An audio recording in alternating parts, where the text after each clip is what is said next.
नमस्कार विद्यार्थी मित्रांनो, MPVT यूट्यूब चॅनलमध्ये आपले सहर्ष स्वागत.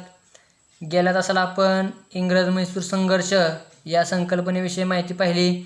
म्हणजे म्हैसूर राज्यातील हैदर अली आहे. हा हैदर अली म्हणजे कोण, तर टिपू सुलतान यांचे वडील. या हैदर अलीने काय केलं, इंग्रजांविरुद्ध उठाव केला आणि इंग्रजांविरुद्ध उठाव करून म्हैसूरचे राज्य त्यांनी काय केलं, आपल्या ताब्यात घेतलं. म्हैसूरचे राज्य म्हणजे कर्नाटकमधील म्हैसूर आहे.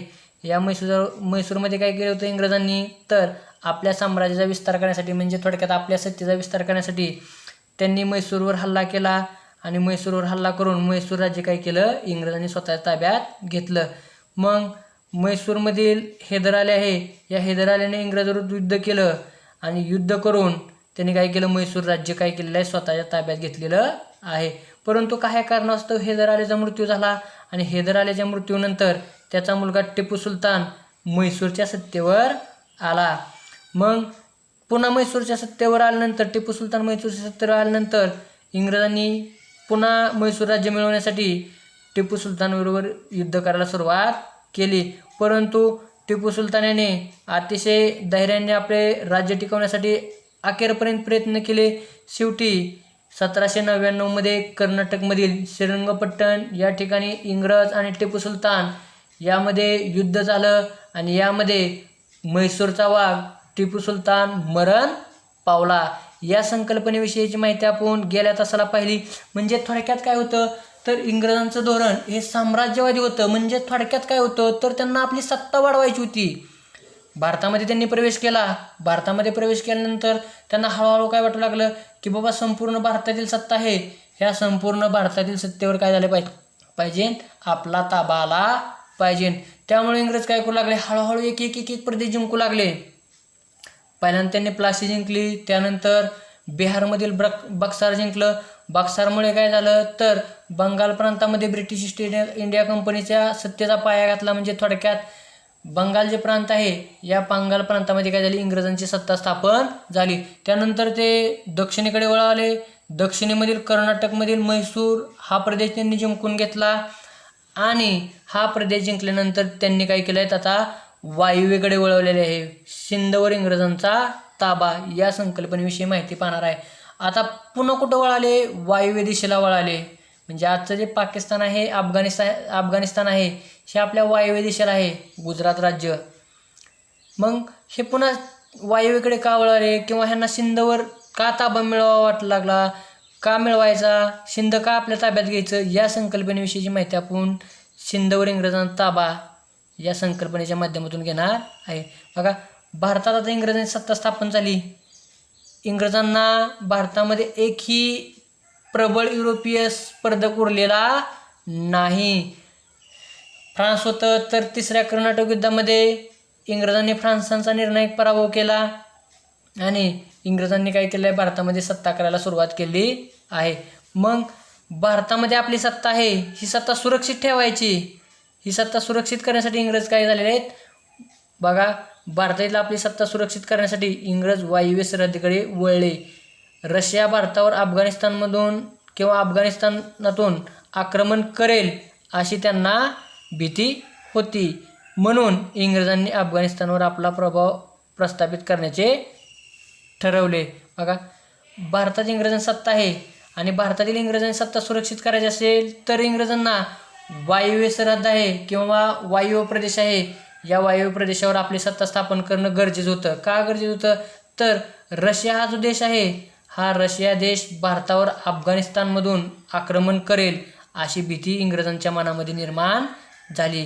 आता भारतामध्ये आपली सत्ता आहे, पण ही भारतामधील इंग्रजांची सत्ता सुरक्षित करायची असेल तर आपल्याला काय करावं लागेल, वायव्येकडील जे देश आहेत किंवा वायव्येकडील जे प्रदेश आहेत, त्या वायव्येकडील प्रदेशाकडे किंवा सरहद्दीकडे आपल्याला काय करावं लागेल, आपला ताबा मिळवावा लागेल. का, तर हा जो रशिया देश आहे, हा रशिया देश भारतावर आपली सत्ता स्थापन करण्यासाठी कधी पण अफगाणिस्तानमधून काय करू शकतो, आक्रमण करू शकतो, अशी भीती इंग्रजांच्या मनामध्ये निर्माण झाली. आक्रमण केलेलं नाही, परंतु इंग्रजांना वाटलं बाबा आपण वायव्य सरहद्दीकडे काय जायचं किंवा वायव्य प्रदेशामध्ये आपली ताबा का मिळवायचा, सिंध का जिंकायचा आपण, तर हा रशिया देश आहे, हा रशिया देश भारतावर काय करेल, अफगाणिस्तान, हे अफगाणिस्तान पाकिस्तान आपल्या वायव्य दिशेला आहेत. मग रशिया हा देश भारतावर अफगाणिस्तान या देशातून आक्रमण करेल अशी भीती इंग्रजांच्या मनात निर्माण झाली आणि म्हणून इंग्रजांनी अफगाणिस्तानवर आपला प्रभाव प्रस्थापित करण्याचे ठरवले. आणि म्हणून इंग्रजांना काय वाटू लागले की बाबा अफगाणिस्तान आहे, या अफगाणिस्तानवर जर आपण आपली सत्ता स्थापन केली तर हा रशिया देश अफगाणिस्तानमध्येच पोचणार नाही, आपण त्याला अफगाणिस्तानमध्येच येऊन देणार नाही. आणि रशिया या देशाला जर आपण अफगाणिस्तानमध्ये येऊन नाही दिलं, म्हणजे अफगाणिस्तान किंवा सिंधवर आपला सत्ता स्थापन केली, तर रशिया हा देश भारतामध्ये काय करू शकत नाही, आक्रमण करू शकत नाही किंवा भारतामध्ये आपली सत्ता स्थापन करण्याचा प्रयत्न करू शकत नाही.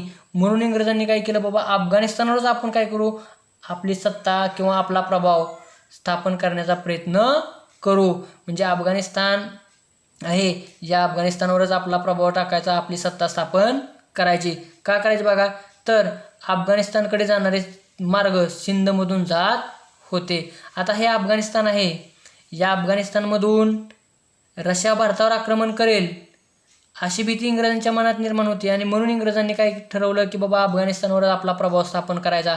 अफगाणिस्तानकडे जाणारे जे सर्व मार्ग आहेत, हे सर्व मार्ग या सिंध प्रांतातून जात होते. मी तुम्हाला अगोदर पण सांगितले, भारत देश स्वतंत्र होण्या अगोदर भारताचा राज्यकारभार वेगवेगळ्या प्रांतामार्फत आणि संस्थानिकामार्फतच जात होता.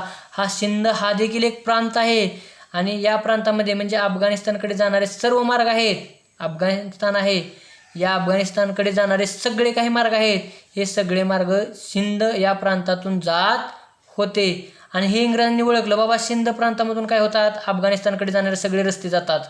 सिंधमधून काय होत आहेत, वायव्येकडील अफगाणिस्तान आहे, या अफगाणिस्तानकडे जाणारे सगळे रस्ते आहेत, हे कुठून जातात, सिंधमधून जातात. म्हणजे सिंधचं महत्त्व इंग्रजांच्या ध्यानात आलं. म्हणजे सिंध हा प्रांत आहे, या सिंध प्रांताचं महत्त्व इंग्रजांच्या लक्षात आलं. बाबा सिंध जिंकला तर आपण काय करू शकतो, रशियाला भारतावर आक्रमण करण्यापासून रोखू शकतो. म्हणजे सिंध महत्त्वाचा आहे. या सिंधमधून काय होत आहे, अफगाणिस्तानकडे जाणारे असंख्य मार्ग जात आहे. मग अफगाणिस्तानकडे जाणारे जे मार्ग जर रोखून धरलं, सिंध जिंकला, तर रशियाला काय होता येणार नाही, अफगाणिस्तानमधून भारतावर आक्रमण करता येणार नाही. सिंध अडवून धरला किंवा सिंध जिंकला तर आपण लगेच अफगाणिस्तान पण जिंकू शकतो. म्हणून सिंधचे महत्त्व इंग्रजांच्या लक्षात आले आणि त्यांनी इसवी सन 1843 साली त्यांनी सिंध गिळंकृत केला. आणि इंग्रजांच्या लक्षात आलं की बाबा सिंध प्रांत महत्त्वाचा आहे, या सिंध प्रांतातून अफगाणिस्तानकडे जाणारे काय आहेत, असंख्य रस्ते आहेत. आणि मग हा सिंध प्रांतावर आपली सत्ता स्थापन केली, सिंध प्रांतावर आपली सत्ता स्थापन केली तर काय होऊ शकतं, रशिया भारतावर आक्रमण करू शकत नाही. आणि इंग्रजांना सिंधचे महत्त्व लक्षात आले. सिंधचे महत्त्व लक्षात आल्यानंतर इसवी सन 1843 त्यांनी सिंध प्रांतावर हल्ला केला आणि सिंध प्रांतावर हल्ला करून त्यांनी सिंध प्रांत जिंकून घेतलेला आहे. गिळंकृत करणे म्हणजे जिंकून घेणे. म्हणजे इंग्रजांनी 1843 साली काय केलं, सिंधचं महत्त्व लक्षात घेतलं आणि त्यांनी काय केलं, सिंध प्रांत जिंकून घेतला. सिंधचं महत्त्व का लक्षात घेतलं, तर या सिंध प्रांतातून काय होऊ शकतं, सिंध प्रांतातून रशिया भारतावर आक्रमण करू शकतो आणि मग आपली सत्ता काय होणार नाही, इंग्रजांची सत्ता भारतामध्ये सुरक्षित राहणार नाही. आपली सत्ता सुरक्षित टिकवायची असेल तर आपल्याला काय करावं लागेल, वायव्य सरहद्दीकडील जो भाग आहे तो भाग जिंकावा लागेल. म्हणून इंग्रजांनी सिंध प्रांतावर काय केलेला, आपला ताबा मिळवलेला आहे. धन्यवाद विद्यार्थी मित्रांनो.